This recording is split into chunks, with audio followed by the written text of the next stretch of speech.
Fire. Okay. Stick or festival? Oh, I was like Little Fires Everywhere. I haven't watched it yet. I haven't either. Did you actually watch Too Hot to Handle? No. Okay, because apparently there's some girl that I look like, or let's say she looks like me. And I don't really see it, but it was like I could see it enough that like I knew when someone said I look like one of the girls on there, I looked at all the girls on there and I could figure out which one it would be. But like, okay. Are you getting it from a lot of people or like one person? For like 4. That's a good deal, people. Yeah. I mean, it's not like you where I couldn't open my DMs for a fucking like 2 weeks. Hello, everybody, and welcome back to another episode of Don't Blame Me at Home Edition. Yeah. We're Jimmy Fallon now. We're calling it at Home Edition. That's what all of them say. That's what all of them are saying. When in reality, ours is like, okay, so as opposed to sitting on a couch together, we're sitting separately. Separately. Yeah. Separate together. If you're watching the YouTube version, this is the debut of my natural hair. And Melissa's one of my number one. Good. You're one of my number one pioneers of this. So like I knew that if all else failed, you would be happy with it, Jocelyn would be happy with it, and my dad would be happy. I was very sad when you gave Jocelyn a shout out in your Instagram post and not me. Well, only because I followed her like video and that in my vlog I said that. But you can have a shout out too. I don't want your pity shout out. Okay, fine, then you won't get one. If you guys are new here, it's an advice podcast. If you want to call in for an upcoming episode, the phone number is 310. I almost said my actual fucking phone number. Like I almost just did that. 310-694-0976. And if you're an international listener and you want to call in for advice, you can send us an audio message at meghanpodcast@gmail.com. What else is there? There's no housekeeping news because we're stuck inside our separate houses. Hi, Meghan and Melissa. I love you both so much. Oh, and hi, possible guest. I'm 20, I live in Canada, and I have a dilemma. So I've been with my boyfriend for 4 years, and I love him a lot. He really struggled to find a good group of friends and people to hang out with in the beginning of university, but he has a good group of friends now, and they've been hanging out for about 2 years, and they all met at work. I'm so happy that he's made real friendships, but my issue is with one girl in the group. I tend to be a little jealous, but I always bring myself back to like reality in the end. Although this one girl just bothers the hell out of me. It's partially because she's very flirty. She's pretty desperate to find a guy or like guys to sleep with. And she makes that really clear and discusses it openly. When she drinks, I've noticed her giving my boyfriend looks and flirting and laughing when he literally doesn't even make a joke. And he is, of course, just oblivious. So I've brought it up to him multiple times after the fact, and he has always been confident in our relationship and their friendship. He has made it very clear that he is faithful to me, and I believe him when he says that. But I don't go to all of the parties with him, and I just really have bad feelings surrounding her. She talks about guys blocking her and then laughs like she did something wrong, and a lot of people have had really bad friendships with her in the past. Overall, I just try to get along with her at parties and hang out with the people I actually like, but she still bothers me so much. Do you have any advice on how I can fix this issue more in the long term? I really love that my boyfriend has a good group of friends, and I would never want him to stop seeing or hanging out with them, but he can't just kick her out and avoid her specifically because then it'll be awkward and probably cause drama. Or do you have advice on how to deal with someone in your life that you dislike for the benefit of someone you love? Either way, thanks so much. I love you guys. Oh my God. I understand. I understand her. Yeah, I understand her. Do you want me to go first? Because no matter what you say after me, I'm going to sound like a cunt. I know that I'm going to sound like a cunt too. So well, I think we're going to sound like different cunts. Okay. So my cunt approach, I would just take this girl for what she is. Your gut instinct is right. You don't trust her. And like, yes, it's great that you trust your boyfriend and that's fantastic. And we're all about women supporting women here. But like also some women fucking suck. Some men fucking suck. Some women fucking suck. Some non-binary people fucking suck. Like it's just a fact of life. And so you can hate this bitch. Like you're totally entitled to dislike her. And I would go with your gut instinct that like you think that she's like a shiesty bitch and you don't like how she flirts with your boyfriend. And then my response would be like, what I would do in the situation is I would kind of just be a salty bitch to her. Like I would still be friendly and nice to her, but I have this specific, specific kind of like mean that I will do that is very quiet and very sneaky. And it's not even necessarily mean. It's just kind of a power nod sort of thing. Like, I know I have power here and I'm just going to like subtly exert it to you. So just so you know that I'm on to you. Cause that's the thing that I hate is like when someone's being so blatantly like disrespectful, and that is disrespectful of your relationship. I'm not the kind of person who's going to be like, oh, okay, like I'll let it slide. Like I will technically let it slide, but like I'm going to hold on to eye contact with you and say something that so you know, I know what's going on. And I'm choosing to be like, oh, I'm not threatened by you. Like I'm great in my relationship. I don't need to worry about you. But I check and I see what you're doing and I see what you're trying to do. Like you're not pulling one over me. Because also that's my biggest pet peeve is when people think that they're like being slick for me. And I'm like, oh no, I see it. So I would just...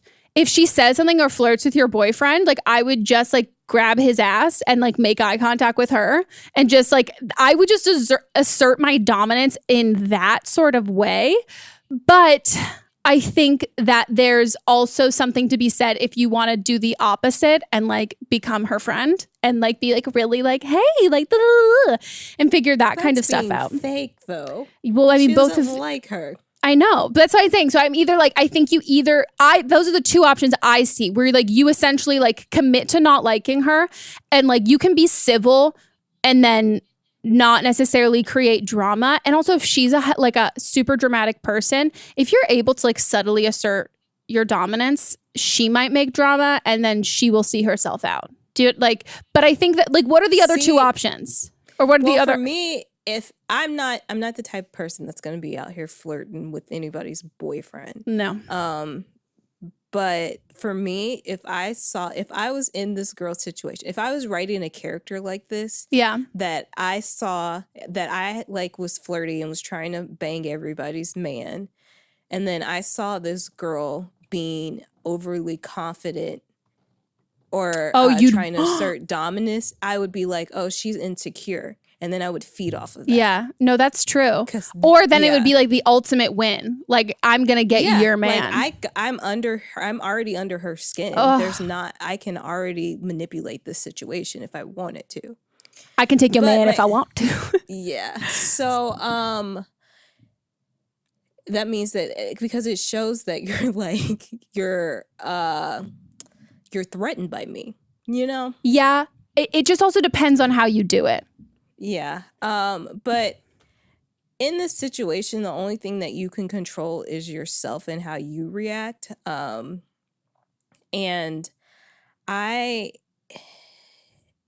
is she like flirting with everybody? Mm-hmm. Everybody else is like, if you're in this group of friends, is she flirting with everybody's people, or is she just centering in on your boyfriend? Yeah, because that does make a difference. And I will say a weird thing is if you've addressed it with your boyfriend and he's said like, oh, it's no big deal. I've done this with Monts before. You know, we've had a discussion about the exact situation where I was like, yo, homegirl's fucking into you, and he was like, what? And I was like, oh, 100%. Like, and I saw it too. Yeah, literally. I had told Melissa about this person before, and then Melissa met, and Melissa's like, I was like, yeah, that's who this is.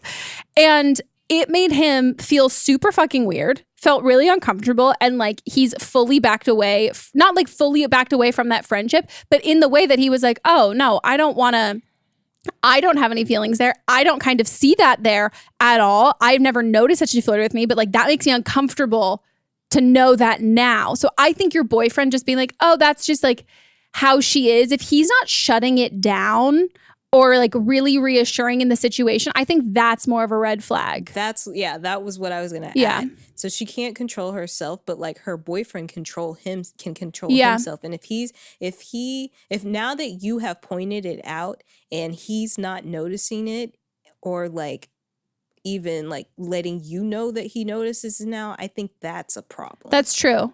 I think my original advice would only be in the sense that like he's not entertaining it and she's just kind of really continuing to go for it. But the problem is though, the caller is worried about when she's not around. And then when she's not around, then her boyfriend not noticing it, and then this girl is coming onto her, that creates a problem. Yeah. I mean, not to be dark, but I would trust your gut instinct. And I do think it's not a really great sign. I think it's great that you're assured in your relationship, but as much as oblivious as guys can be, like, oh, like he totally had no idea that she was flirting. If the behavior between them hasn't changed since you've brought that up, he knows that now he has a confirmation from you that, oh, this girl's flirting with me. My girlfriend doesn't like it and I'm not changing it. And I'm just continuing this relationship. Exactly. Like, and then you've got that nasty gut feeling. Yeah, that's when you get up in a bad situation. As much as he can reassure you and your relationship, that's just words. And also she's not there in that moment. So it's only until those moments, it's how you conduct yourself when people aren't watching. And I think, I also just think in general, when you find out someone's like flirting with you, or if it's making someone uncomfortable, even if like she doesn't have like hardcore feelings for you, all of my like, I say this all of like my good friends, like I have friends who like can be assholes, but like my friends who are like really, really like quality. Not all of my friends are quality, but like, what's the like my friends who can kind of be more like weenie-y in that sort of way. Like they wouldn't even, if they found out someone was flirting with them, like they would be like, oh no, I feel so bad. I don't want them to like invest in me. Like I really want to remove myself from the situation. Like it's just weird. Like the whole thing is just weird. And I don't like this whole excuse of like flirty friends, because I've definitely been considered, I would consider myself a flirty friend, but like never, ever would I ever do that when someone was in a relationship, or like make that, or when I was in a relationship. Like, I think you're only ever flirty friends when you want to fuck. Like, I've never been a flirty friend with a dude that like I didn't want to fuck. Yeah, that you could see like, one day I could fuck this Oh my guy. God, if we got drunk and we like I could totally see us hooking up. Like being a flirty friend is planting the seeds. It's like what happens. Like you don't do that with people that you just see platonically. Yeah. Like sisters. Yeah. That's a throwback. Sister. Yeah. I would trust your gut on this one.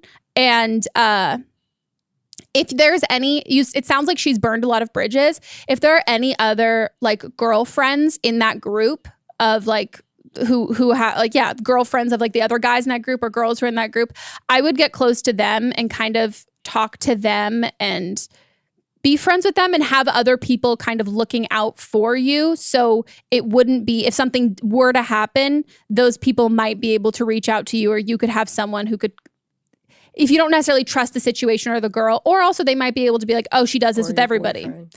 Yeah, that's the unsaid part. But I think it's always good to have more people that you have relationships with in those kinds of groups, because obviously you want your partner to conduct themselves how they will, and not that they like will change how they behave because you're friends with their friends, but more along the lines, you have more people looking out for you if something else happens. But trust your gut, and don't, no offense to your boyfriend, don't trust his words, trust his actions. Right. And 100%. Yeah. Pay attention. You're not being sensitive. You're not being crazy. And if he tells you like, oh, she's just like a flirty person, then it's like, that translates to, oh, I just like that she flirts with me. I like the attention. Yeah. And I like attention too, but like not at the expense of my partner's feelings. Should we go on to the next one? Hi, Meghan and guests. So my boyfriend and I have been together for 4 years, and his brother and his girlfriend have been together for 2. So basically, I've hated his brother's girlfriend the minute I met her. She has an attitude and tries too hard to get people to like her, which makes her conversation seem fake. She also has major trust issues with her boyfriend. She gets jealous and upset every time we bring up someone attractive, like a model, around her boyfriend. And she's one of those girlfriends who won't ever let him go out with his friends. unless she's there with him because she thinks that girls will go after him. The brother is 6 years older than all of us, and she's the same age as me and my boyfriend. She always treats me and my boyfriend as if we're kids just because she's dating an older guy when we're both 22. There's also a bunch of other reasons why I don't like her, but to save time, she moved into their house with their parents about 6 months in and has been living off of the boyfriend. She never visits her family even though she claims to have this super close relationship with them. She has a stable job, but I feel like she's just living with the brother to use him for his money. She never spends a lot on him. Last Christmas, he got her the new iPhone. She literally got him nothing. My boyfriend, his friends, and his brother friends don't like her either, along with some of their family members. I think that the brother knows my boyfriend doesn't like him, but he doesn't seem to care. My boyfriend's parents also have told us that they don't like her living there, but they don't want to hurt his brother's feelings, so they do nothing about it, even though they're literally the head of the household. I guess I'm just needing advice on how to deal with it, and if I should talk to her about it because no one else has stood up to her or told her that the way she's acting is not okay. Everyone seems to love her to her face, but talk bad about her behind her back, which only makes her think that what she's doing is okay. I just think the whole relationship is toxic, and the brother doesn't even realize it.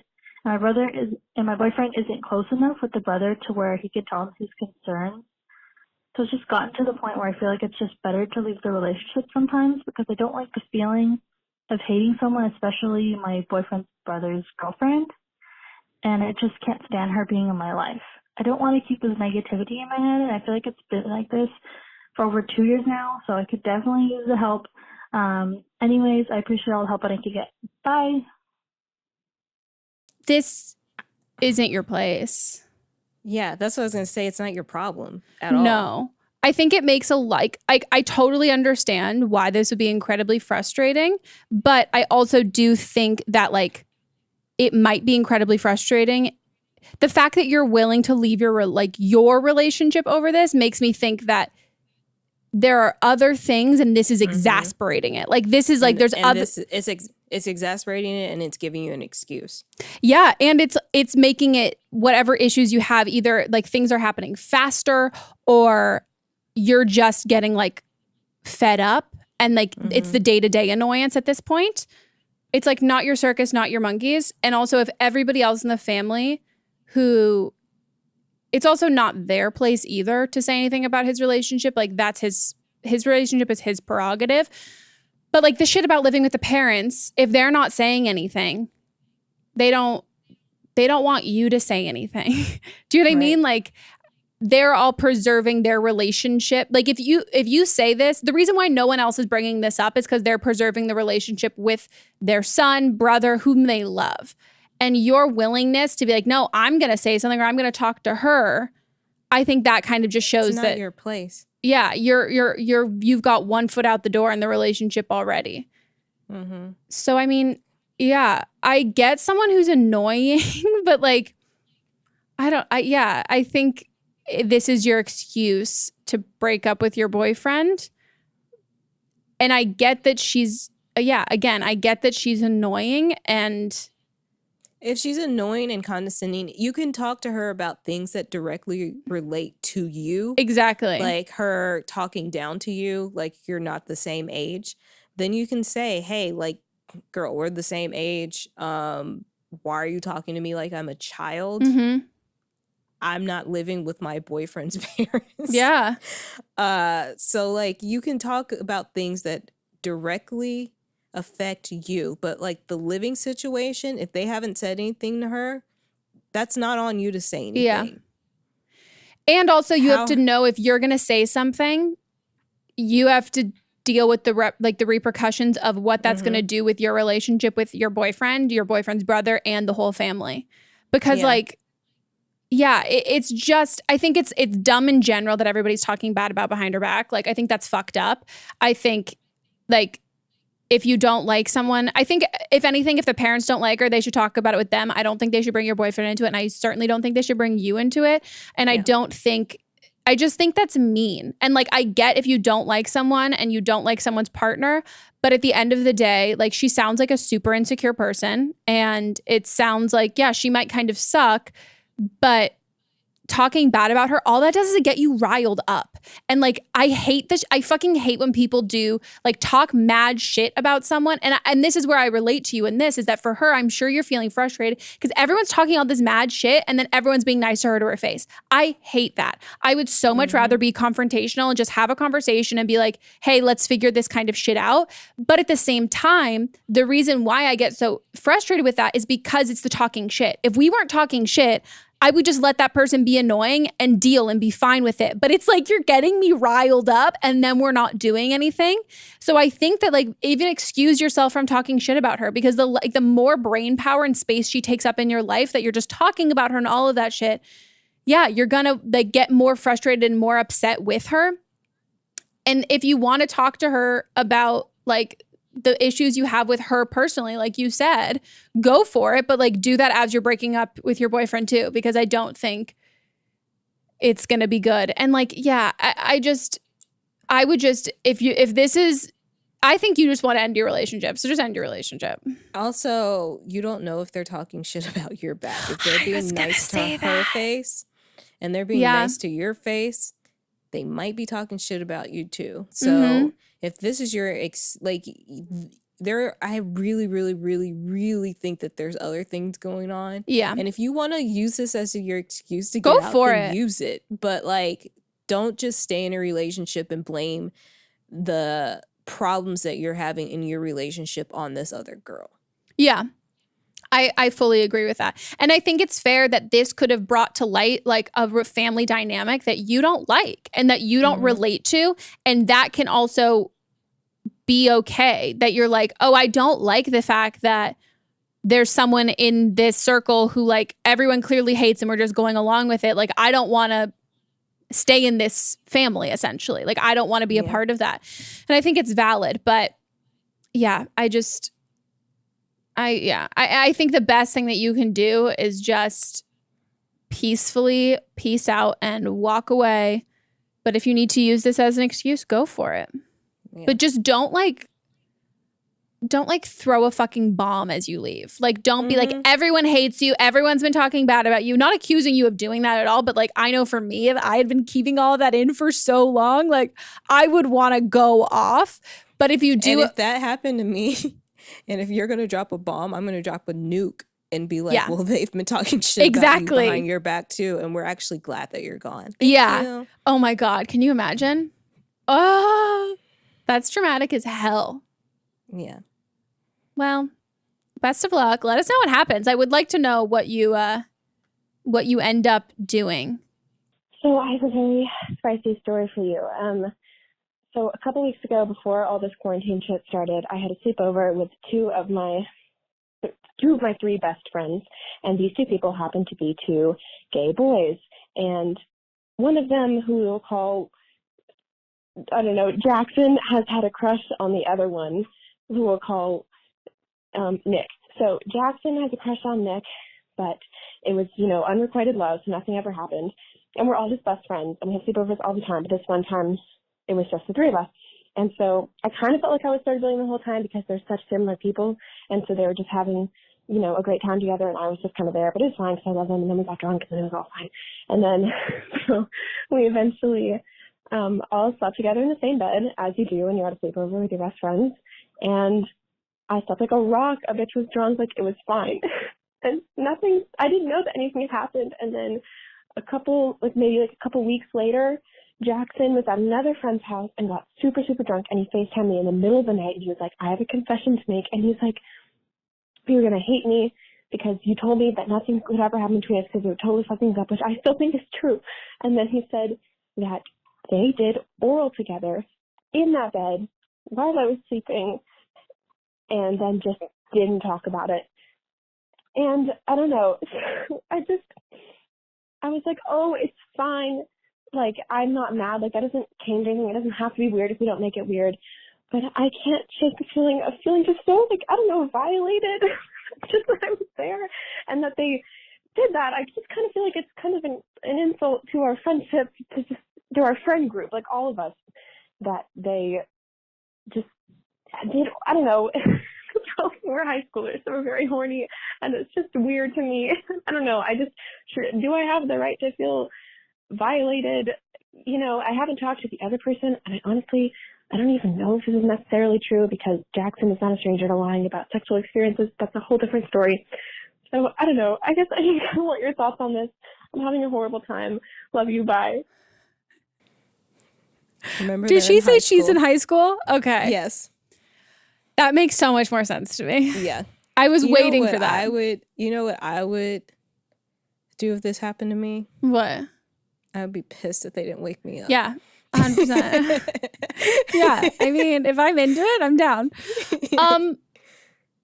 I think you have every right to feel weirded out. Like, it's weird as hell. Like, I think it's great you didn't wake up. Sydney and I, we've been in 2, maybe 3. No, this wasn't even a real fight. But one time when we were in high school, I was like, we were at her house, and this guy that I was dating who went to a different school, like, he came over to her house to like hang out, and she, quote unquote, fell asleep on the couch, and like we were like hot and heavy making out or whatever, and then he finally like leaves, and she just rolls over and opens her eyes, and she goes, "I was not asleep." And I was like, oh my God. And she was like, "You owe me big time." And that happened in sophomore year, and she held on to that thing that like I was gonna have to repay her. Like, it was just something she held on to, I think, until our sophomore year, like college, that like I forget what she like pulled it out for, that she's like, "You owe me." But it wasn't like a fight, kind of thing. Like, and like it is weird. Like, it's definitely uncomfortable. And I think like, I don't know, you guys are underage, so I don't know if there was like any other things happening that like could have led to like, lack of lack of inhibitions or inhibitions, like that they were just more loosey goosey, not thinking through. Like, maybe she said that they were drunk. So. Oh, she did. Oh, okay. I missed that part. Yeah, she was passed. That's why she was passed out, is because she was drunk. Oh my God. I've been this. We've all been this.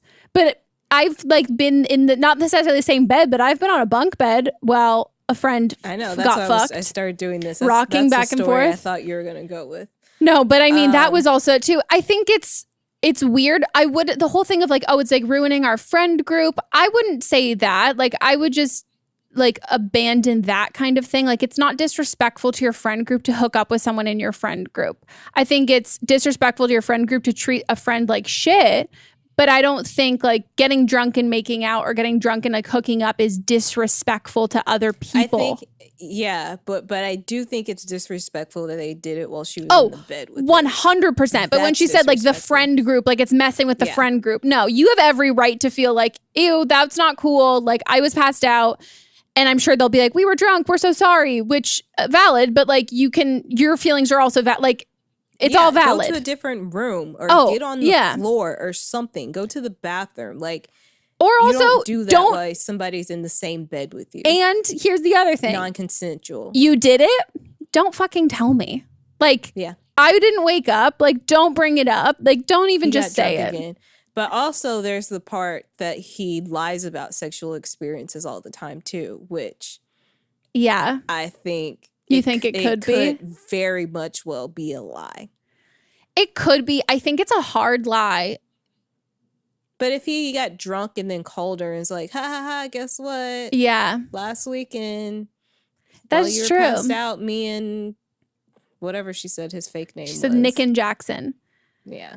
I mean, I would just, whoever, I think you said, whichever the one of those guys who told you about it, keep it between you two. Don't bring anybody else into it. You guys are also really young.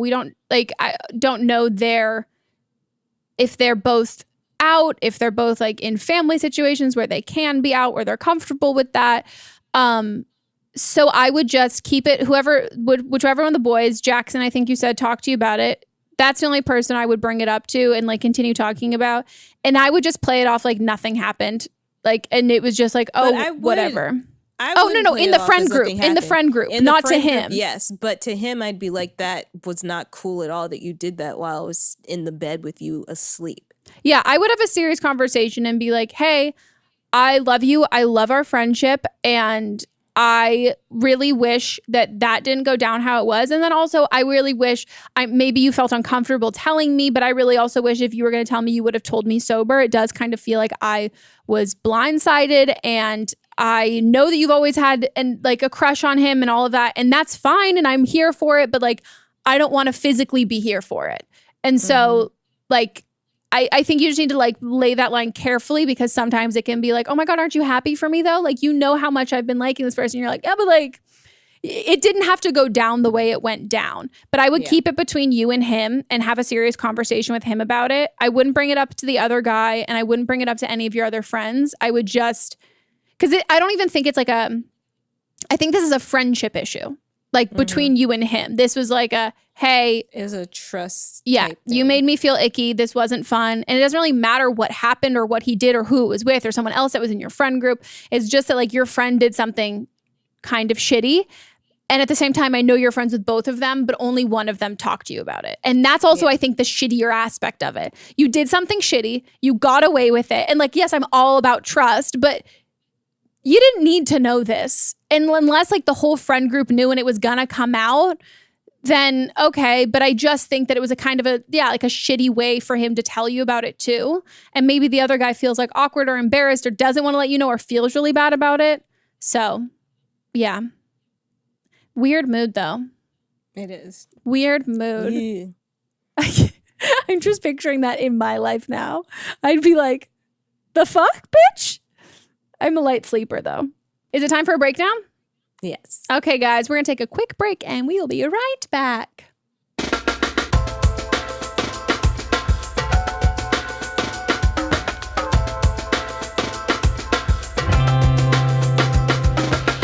If there's something interfering with your happiness or preventing you from achieving your goals, BetterHelp Online Counseling can help. BetterHelp offers licensed professional counselors who are specialized in issues such as depression, anxiety, relationships, trauma, anger, family conflicts, LGBT matters, grief, self-esteem, and more. Connect with your professional counselor in a safe and private online environment, and get help at your own time and at your own pace. Anything you share is confidential, and it's so convenient. You can schedule secure video or phone sessions, as well as chat and text with your therapist. If for some reason you're not happy with your counselor, though, you can request a new one at any time for no additional charge. Best of all, it's a truly affordable option. Our listeners even get 10% off your first month with discount code BLAME. So why not get started today? Go to betterhelp.com/blame, then simply fill out a questionnaire to help them assess your needs and get matched with a counselor you'll love. That's betterhelp.com/blame. Ever wanted to get into bullet journaling or planning? Now is a great time to learn a new hobby that can help you manage your stress, and Archer & Olive is the premier company making super cute notebooks and planners for your creative endeavors. Founder Bonnie Cool created Archer & Olive because journaling helped her manage her own mental health issues, so you can too. Archer & Olive offers free tutorials and printables on the blog to help you get started with creative things like bullet planning, journaling, lettering, doodling, and all kinds of art and journaling tutorials. Each notebook and planner is made with superior quality and attention to detail, including an eco-friendly box it's shipped in. And by the way, the box is beautiful. I kept it. And the cute, inspiring designs are created with the help of independent artists that are paid fairly for their work.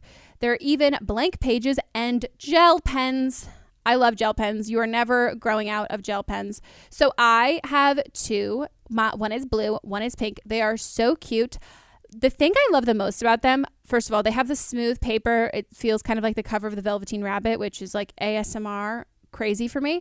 But it's like thick and like hefty, and it feels really great once you're writing in it, drawing in it, doodling. I'm a big doodler. I love lettering. It's so comfortable to hold. It's not flimsy, and it's aesthetically pleasing. You don't want a notebook just to be cute once you open it. You want it to like look all pretty and nice on the outside. And it honestly has made me wonder if I should get into bullet journaling, but I think I'm just going to take some lettering tutorials because I could use some work. Right now, you can get 10% off at Archer & Olive by using code BLAME at archerandolive.com/blame. That's code BLAME at checkout after visiting archerandolive.com/blame. We are back from our break, guys, and we're getting to the rest of the calls. I wasn't able to meet with my therapist today because she was sick, so I'm kind of going crazy. But I've been with my boyfriend for about 7 years, and I think it's kind of just time that we break it off or take a break or something. I'm 23 years old. We started dating when I was 16. He's almost 25. And the reason I kind of want to break up is just we're not, like, in the same place in our lives, I guess. I'm doing really well. I, like, have an amazing job. I have amazing friends. Like, I feel really happy with where I am. And he's kind of just stuck in this, like, high school mentality. And he just has not progressed any aspect of his life.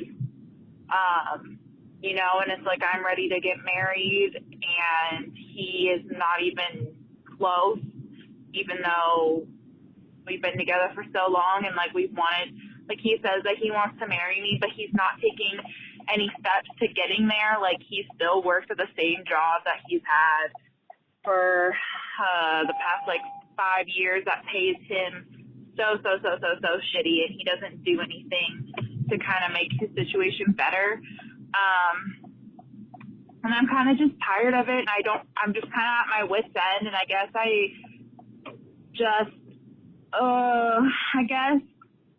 and we live together too, and we have, like, this whole life together, and so I guess if I do decide to break things off with him, I guess what I'm asking is, like, how do I do this? Like, this is my first time, like, breaking up with someone as an adult, and I don't know if we just want to take a break, and how would that work? Like, I just don't understand, like, what I should do in the slightest sense. Should I kick him out? Like, I don't want him to be homeless. Like, do I move out? Like, but that's all, like, literally our entire house is my stuff. Like, I have bought every single thing in our house. I just don't, and, like, if we take a break, does he still pay rent? Like, I don't, like, what do I do here? Like, I am so confused. I'm so concerned for him, for me. Like, I don't know. I think you guys should break up. I don't think that there's any reason for you guys to have a break. I think we talk about breaks here a lot when it's, I don't want to say ultimatum-y, but if it's something like we're in two different locations, like, a break needs to have an end point. Like, it needs to have, like, this is when we're going to get this shit done, that I can't be in a relationship with you if these things aren't being met. And so let's take a break, and you can do that. But I also think, to be fair, I think a break, if someone's suggesting a break, I think it usually should come from the person who, like, has shit to go, like, work on. But I think if you're like, hey, like, take a break, and in this, like, 3 months, I need you to, like, get a better job and, like, get some motivation and some ambition. I just don't think that that's how it works out, because also you're asking him to do something. I think a break, if someone's going to bring up a break, it's the person has shit to do. And that's like, here, let's just take a break. I can prove it to you. Not like, let's go on a break, prove it to me. I'm working on myself. Yeah, I need to take a break because I need a break from you and a break from a lot of things in my life so that I can improve who I am and find who I am. And he's not taking that initiative. He's not going to do that if you guys take a break, because then he'll feel like if he wants to stay in this relationship, he'll feel like that you're pressuring him. Yeah. And then he'll resent you in the end. Yeah. You don't want to change someone. They should want to change themselves. And I think it's really hard when it comes to, like, ambition and motivation, because that's something that, like, is pretty much a universal trait that everybody deems as a positive thing and that everybody kind of wants. And it's hard to wrap your head around the fact that some people aren't like that, and that's okay. And they don't have any desire to change that and to not be like, and I think that's, the hardest part is it's why wouldn't you want to be motivated? Why wouldn't you want to have all this ambition and these big dreams as somebody who has them? I totally get that. I think it's something that, I mean, we talk about all the time, that's like the number one. I mean, That, but actually, we literally talked about this like 3 days ago. Yeah, maybe 2. That's like the big deal breaker. Mine wasn't anything with Meghan. It was on my end. Yeah, Monts has no ambition. I just want to be clear that nobody shits on Monts. It wasn't her. It was me. He's a Capricorn. He has too much ambition. He's like, I want to be a billionaire. This person is too. Oh, good God! Shut up! Wow. Yeah, good to know. Yep. So I think like, if you've had conversations about this, and I would assume if you've been together for 7 years, you have had conversations about this, I would be done and break up, because I think you're just growing up to be different people, and like you have different priorities, and that's fine. But like, he will make someone else totally happy who is fine with his ambition or lack of, like, where his ambitions are. And also we have to understand that like, people have different have ambitions in different aspects of their life. Some people are really career driven. Other people are really family driven or really friend driven or things like that. So I just don't think you guys are matching up. But I don't think like a break is the solution or answer, because also if he hasn't shown that he is compatible with you ambition wise in 7 years, he's definitely not going to show it in like 2 months. Yeah, you guys have been together since you were teenagers. Yeah, people grow up, and they can grow apart. Some people grow closer, some people grow apart. But I feel like you're both very comfortable in your relationship. As far as like, you think that because you've been together for so long, that you can work through the issue, and it might not be that. You guys haven't been with anybody else as an adult. Time doesn't fix everything. No, time doesn't fix everything. And he might be just like comfortable where he is at his job, where he can show up every day and he knows exactly what he's going to get. He doesn't have to worry about anything. There's not any changes, and he can come home to you and be fine. But that's not what you want. And I don't think that just because you love him and that you're with him, I don't think that you should feel like that you need to settle. Yeah. And also, I think you need to address that, like you said, he might like that aspect. And so as much as you love him and you want to see him be the best version of himself, your best version of himself and his best version of himself might be totally different. And you don't want to pressure someone to change just so they can keep you, because then that kind of feels like you're being watched. I do think that you're really ready to break up too, just based on how you're talking about this. Like, you're not talking about it. You're talking about the logistics of the actual breakup, not, oh my gosh, like, how am I going to sleep in a bed by myself? Like, you're not talking about these like emotional ones. It's really more logistics. Yeah. You're like, I want all my shit. I want to take it with me. Do I kick him out? I mean, the thing is, he's an adult. Yeah. If you guys break up, he's going to need to figure out how he's going to live by himself. He doesn't necessarily have to be homeless, but he should be able to figure that out on his own as an adult person. Yeah, it's not your responsibility. I think whoever keeps the house and whoever moves out, who can pay rent? Who can pay all the rent? If like you can pay all the rent and it's all of your stuff, I think, to be fair, I doubt he's going to ask to like say, I want it. If it's all your furniture, if it's all stuff that you've bought and all of this stuff, like, he knows that you're going to clear it out. So it just doesn't make any sense. Yeah. I would say though, I would give him time to move out. Like, give him time to find, obviously now, but like, give him time to find a living situation, to like find a roommate or move back in with his parents or anything like that.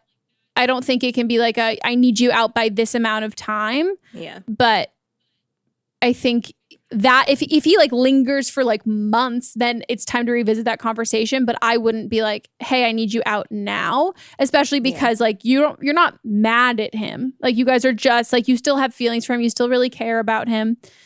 So I would say that, like, yeah, but also be cautious with that too, and don't fall back into other behaviors. If you're like giving him time to move out, don't fall back into relationship coupley type behaviors. Yeah, if you guys do that and you break up and he is planning moving out, the first thing I would do if I were you is like hopefully I'm assuming this is not happening while we're quarantined.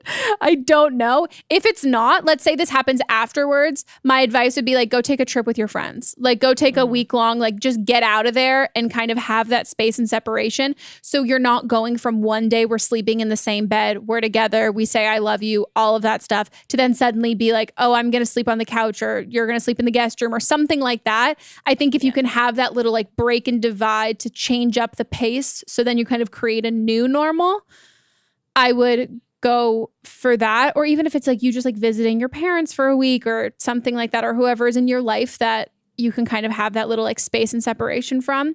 It's like going about the actual breakup. To be fair, I don't think I've ever had like an adult breakup. And by adult, I mean like emotional maturity and age-wise. Like I've like dated and like broken up when I was in my 20s, but I mean, Monts and I started dating when I was 23? No, 24, 22. 22. We started dating when I was 22. I thought it was 22. Yeah, we started dating when I was 22. And I dated someone for like a little bit when I was 21, but we didn't date for that long. And I got on a plane and left and like broke up with him over text. But yeah, so I don't really know. I wish I could have more help with that. I think I mean, everybody knows that like I'm still friends with most of my exes, so I don't think that my advice is going to be helpful to you in this situation with things that I've lived through. I think I've never lived with a significant other too, so I can't give that. You can't yet. No, I can't. Announcement, everyone. Meghan's breaking up with mine. No, fuck no. But what I would say is I would approach it in how you would want this to be done if it were you, and not you with the mindset you're at now. Like put yourself in his shoes. Actually, that's a lie. Don't do this if you wanted it to be you, because I think if it were you, you would want somebody to tell you to be more ambitious and all of that stuff, because you sound like that kind of person, which is fine and great. I think put yourself in his shoes. And how would he want this to be done? Like, you know him so well. You've known him for so long. Be gentle and go about this in the way that's best suited for him, and best suited for him and his emotions right now. Not like I'm going to give you all the reasons why. This is the big picture thing now. Like, preserve his feelings. If he wants to get to the nitty gritty of really like all of that shit, he can come to you in like 6 months, a year. But I don't think, especially because you're still living together, I think if you like unleash all of it, you are still living together. And I just think that's going to be so uncomfortable and not fun. And as much as you might find it productive and helpful for him, so he can like think about it in a next relationship or like about his own life, I think just focus on the breakup first, not the breaking up. I really wish you were more like this, blah, blah, blah. And if even talking about it with him, I wouldn't say, I just say that you value like career ambition, that you've really realized through all of this that you want someone who has a similar sort of career drive to you, and not that like yours is like bad or anything like that. Like I just think that we're different. Mm-hmm. I think focus on that, because I think it can be pretty hard to not. And I think he'll still take it as like personal, like there's no way he's not going to take any of this personal. But exactly. It's not just about him in this situation. Yeah. Do your best to be about the fact that you're not compatible. It's not that he's not enough for you. It's that, and you can even say like, I don't think that it's just working out between like, how we vibe together. But best of luck. I really, really would love to know what your quarantine situation is like. There's been so many people that have broken up during quarantine, and it just seems awful. It seems absolutely terrible. I think this is the time where you can see who you can spend the rest of your life with. No, not to get like so cheesy, and everybody who's like all the other people who are in long-term relationships, I totally understand how now could be a time that you would get so annoyed with your significant other. But like Monts and I were talking about, I was like, babe, I love this. This is so much fun. Like we literally like, we've been like, every time we've had therapy, we've only done it a couple times because we've been rescheduling a bunch, because our therapist keeps being like, love you guys, but I really don't think that there's like, you're just not fighting. Like there's really nothing for us to like go over right now. Like enjoy this happy, like fun phase. And it is, I think it's it's a nice confirmation for me that I'm like, oh, cool. I do like you when you're around all the time. Which is nice. But it's also normal not to like your partner all the time. Yeah.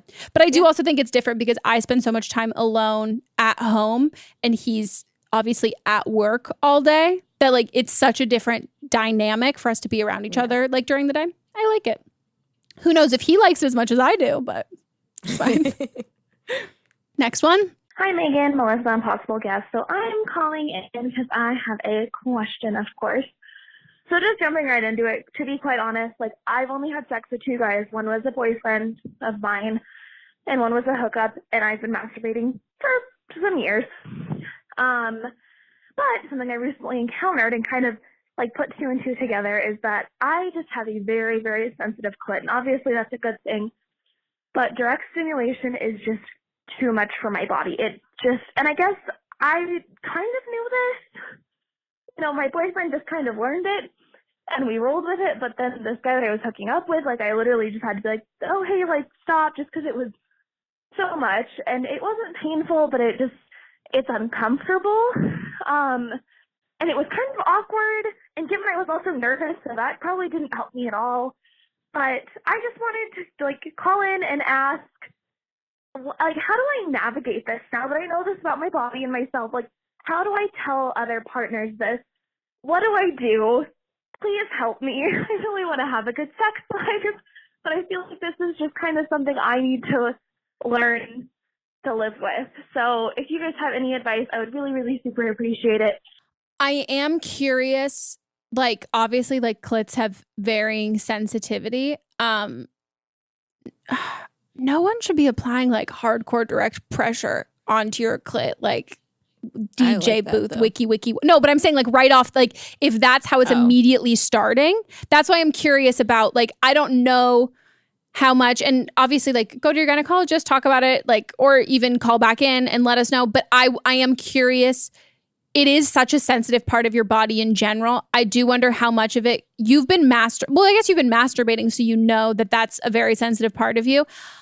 I'm curious the difference between you navigating when you're masturbating versus when you're hooking up with someone, because if you guys are young or they're just not really great experience. I think she said 10 years is what she said she's been masturbating. Okay. So I think she's I think she could be like, I don't know. Some people I was gonna be like, we don't know. 4. Exactly. Who knows? But I think I would just like really assess the difference for you, like how you navigate that sensitivity versus with partners, because in experience, people might just like literally the second pants are off, they're like doing a whole like Kygo DJ set on your clit. And like that can be like, if you're extra sensitive, that's like, sort of a thing. And so that I understand that can feel very awkward, especially right off the bat, if it feels like a quote unquote mood killer that immediately, but that also just doesn't feel good immediately. Like I would like if you kiss me first before you like, I would like to be wet first. Oh my God. Touching my I would like to be wet first before you're like, like, oh God. Like it's just friction and not slick. Yeah. Like, no. But the way you said that your boyfriend kind of learned that, I think is so normal. And again, I don't want to question like you discovering that this is like a sensitivity thing, but I will just say like sex with a partner versus sex with hookups, in order to have, you have to really prioritize your orgasm and your pleasure. Your pleasure. Because they don't know you. They don't know you. And I think not just like for you specifically, but for anyone, you should be vocalizing what you like and what you don't like. So if he's being too aggressive, then just say, hey, I don't like that, or that's too much. Yeah. I'm not ready. I don't want that. I don't want that right now. Move his hand. Like I think we as women don't take enough ownership to our bodies and remember that it's your body and he's trying to provide you with pleasure. Yeah. So if you're not getting that pleasure, then you need to say to him, hey, this isn't it.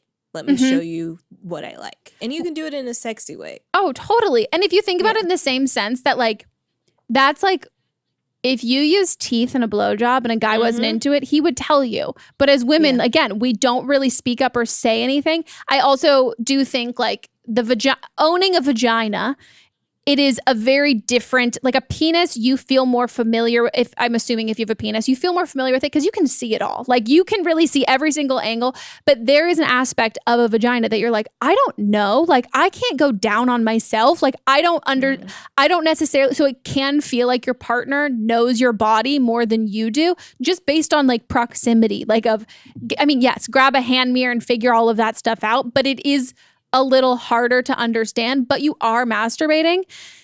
And I think, just being vocal about what you're into in sex and you can, even if it feels better for you to like say like, heads up, I'm like hella sensitive down there. Like, so like, don't take it personally. I don't know. Yeah. I don't know if like a heads up might be good too, because then somebody might put in less work than they should be. True. I think it needs to be in the moment of what like you're doing. Like, or just like move his hand.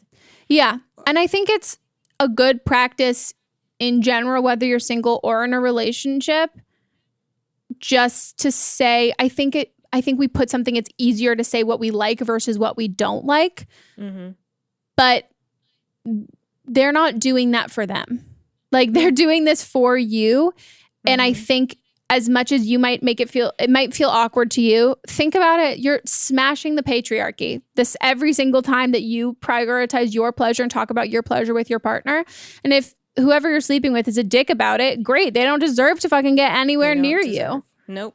And move on. And if it feels awkward or uncomfortable, know that that's not because you're doing anything wrong. It's because like society and media has told you to like sit down, be quiet. You should just be happy a guy's even touching your vagina, like with his hands or his mouth. Like ew, you nasty whore. Like, ugh.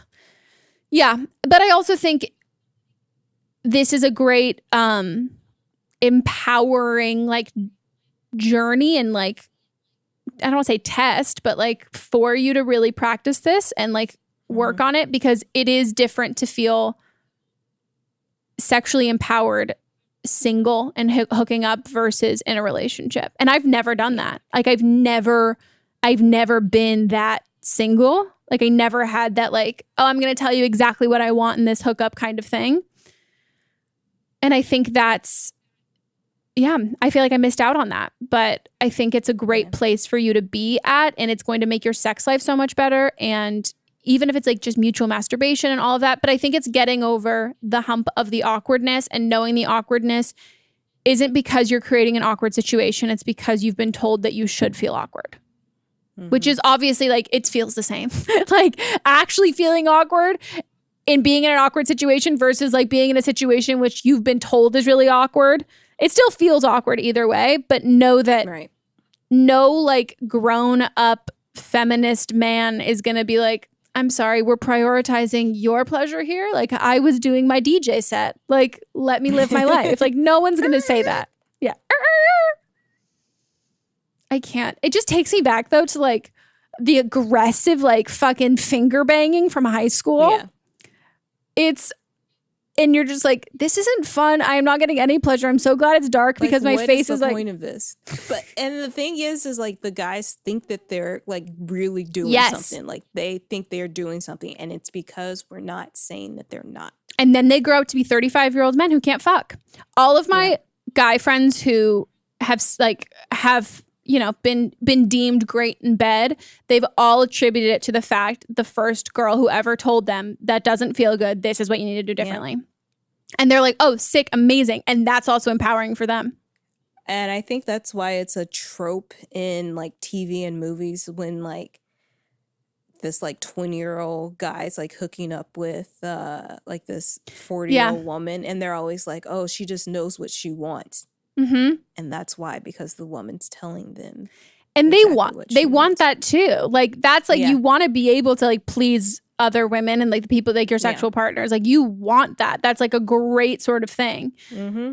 And it's also funny because like that makes me think of like Sex and the City, which is like the epitome of that. But then also something that I think is so funny in movies and TV shows, which I was just thinking about because it was also in a TikTok, is that there's always there's like one guy who's great at going down on girls, as if there's only one. And like, oh, he goes down on girls. Like, oh my God, he'll eat you out. Like, it's amazing. And I'm like, oh my God, why are we setting the bar so low? Like in the entire show of Sex and the City, there was only one guy that they were all like, oh my God, it's amazing. You have to hook up with him. He's great. He's such a giving lover. And I'm like, oh my God, why are our standards so low? Right. Ugh. Yeah. All right. Okay, guys, don't blame them time. This is where you guys give your own advice. This is from episode 19 of the season 5 with me and Meghan, where the original caller, she didn't like going to her therapist because her therapist was not attractive. So this is somebody calling with some insight on that. Hi, I am calling in reference to season 5, episode 19, with the girl who was having a hard time dealing with her therapist because she was unattractive. And the reason why I'm calling is because I was recently diagnosed with Asperger's last year, and I had something similar. It's more of a sensory thing. So, for example, I can't focus if someone smells funny to me, whether it be cologne or actual body odor. And it's not so much that I'm judging them for the way they smell. It's just a sensory input that my brain can't quite process. And while it's an explanation, it's not an excuse. I do agree that she should see a different therapist and to discuss this stuff.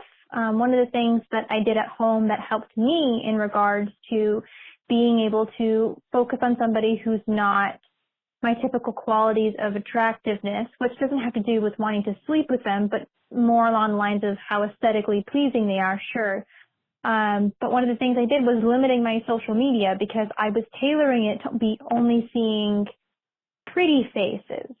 And my brain wasn't getting used to faces that were filtered and tailored for Instagram. I actually had to go out, which I know is a little bit hard now for the whole coronavirus thing, but it doesn't help you to get over the sensory issue by tailoring it and making it be only people that you find aesthetically pleasing. So hopefully that helps. Thanks. Bye. That was so fucking insightful. That was just a light bulb in my head. Yeah, it was never something that I thought about. No, Asperger's is incredibly, the autism spectrum in general for women, it's so incredibly hard to diagnose because they didn't test it on women. I recently very much got into all of this and like read all about this shit because a girl I follow on TikTok recently I don't follow her. Oh, I'm so sorry. I don't follow anyone on TikTok. I don't know why I don't know how to follow people. But she got diagnosed and she did a whole like series about it and how it's not diagnosed in women till much later because the whole handbook written on how you diagnose it's only from like little boys, like little kids. And so that's why like women display it, their symptoms so differently. And I forget, masking is like the term, like they mask really well. And I think this is super interesting because obviously none of us, including this caller, no one's trying to diagnose her, but I do think that this is a great insight that I definitely didn't think of at all. I didn't even know about this. So thank you this is why we have this segment, is because it opens our eyes to other perspectives that we didn't think of. Yeah, because I knew the sensory thing, but I never knew like, oh, I have to go, like going out of your way to make sure you're not consuming the same sort of content and seeing the same sort of things because your brain's reacting to them differently and getting used to them and your brain responds to other things differently. So I think that's wildly interesting. And thank you so much for calling in with that insight. I'm really hope the original caller listens to this and sees another therapist and maybe brings it up with them and talks about it. Again, not diagnosing at all, but it is an interesting, and there also, it might not be the only explanation. Like there might be other sort of things that go on that could have a similar reaction that this callback is saying that she experiences with her autism. So I think Asperger's, did you say Asperger's or autism? I don't want to say the wrong one. Asperger's. So yeah, I think this is wildly insightful. And thank you so much. Wow. I feel like I did learn something. That is so interesting. That is so wildly interesting. And wow. And also congratulations on getting a diagnosis. From everything that I've read. It's hard. I liked what she said, though, that it's not an excuse. No, and I think that's amazing because obviously I think about the same thing with like mental health, depression, and everything like that. Like everything that's going on in my head can cause me to do some things that like maybe not be the greatest friend and all of that sort of stuff, but also nobody else can see that and nobody else can control that. Only I can. And sometimes I can't control it, but also it doesn't invalidate how it makes other people feel. It's just like it's a personal thing that you work through with the help of obviously other people. So I think, it's like your accountability for that's amazing. But that was fantastic. Yeah. That was fucking fantastic. What a great way to end this one. Yeah. I love it. If you guys want to call in for an upcoming episode, you can leave us a voicemail at 310-694-0976. And international listeners, you can send us an audio message at meghanpodcast@gmail.com. And if you liked this episode, please rate it on iTunes. We're also ad-free on Stitcher, videos on YouTube. You want to follow us on social? Do it, please. Please. Follow, and make sure you follow our Don't Blame Me account too, because we're so close to 10,000. And the reason why we want to get to 10,000, guys, is because once you get 10,000, you can do swipe up links. And that's all I fucking want is to be able to do a swipe up link on the podcast Instagram. My book comes out tomorrow. Please order it. Get it. If you are international, all of the links that I've provided on all of my socials are US links. I do think I have like an Australian link and a Canadian link in my Instagram book highlight. But you can just Google Meghan Rienks, You're Not Special, and your country, and you should be able to find it there.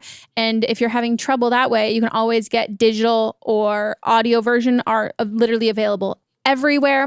So please go get it. I would really appreciate it. Yeah. Holy shit. It's fucking crazy. Don't like physically go because you can't. But like like mentally go. And if you don't like it, don't tell me. Like I just don't want you to tell me. But I'm going to say, as one of the first readers of the book. I think you are the first reader of someone I know. The first listener. You can say that I'm the first listener of the book. True. That it is excellent, and I'm very proud of Meghan. Thanks. I'm scared shitless. Well, guys, out there. I did. Sometimes I wonder if it's too much, but it's happening. It's fine. So. Also, I will say, compared to this show, I don't think it's too much. No, I don't think so. Think we've said a lot of things on this show that I'm the most. I will say though, as much as I was nervous for the book coming out during quarantine, I do feel a little more protected that like no one who's in the book can necessarily show up. You know what I mean? Like I don't have to, I'm not going on a book tour. No, but I mean like I'm not, the book tour was giving me that was one thing that you were very anxious about. Oh, I did. I was like, there's no way. I was convinced I was going to have to cancel and I wasn't going to be able to do it. So it is nice that I'm like, okay, I'm in the safety of my own home. Whatever happens, but like I'm not like, I don't know, I'm not venturing out. But that's it, guys. And we'll see you next time. Goodbye.